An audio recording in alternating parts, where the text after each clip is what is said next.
Hi and welcome to Cheekyricho Cooking's Fruit Mince, cooked in the Tefal Cook for me using only 2 ingredients. We have 1 cup of mixed fruit. I've got ginger, sultanas, raisins, cherries in there, to which I'm adding 1 cup of spicy ginger beer, just a bottled variety. Give that a stir around. You can see there's plenty of liquid in there. Close and bolt the lid and cook it on pressure for 5 minutes.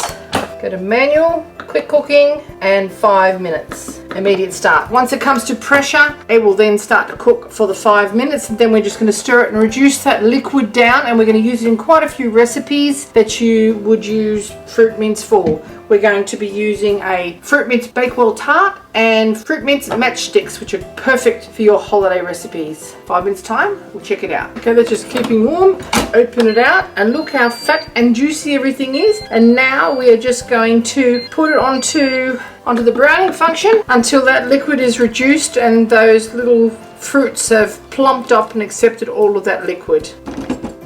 Okay, after about 5 minutes on the browning function, all of that liquid has evaporated away and you can see they're really quite plump. Just give them a stir from time to time. It's switched off now. Just close the lid and that'll absorb even more of that liquid. But make sure it doesn't burn with the residual heat. Okay, the Cook4Me has done its job now. We're just going to remove our fruit mince from the cooking bowl. It has to be cooled before you can use it in a recipe anyway. Now I deliberately haven't added any butter or alcohol or extra spices to this because children are going to be eating it and not everybody likes to include alcohol in their cooking. But there you have a really simple fruit mince recipe using only 2 ingredients in the Tefal Cook4Me.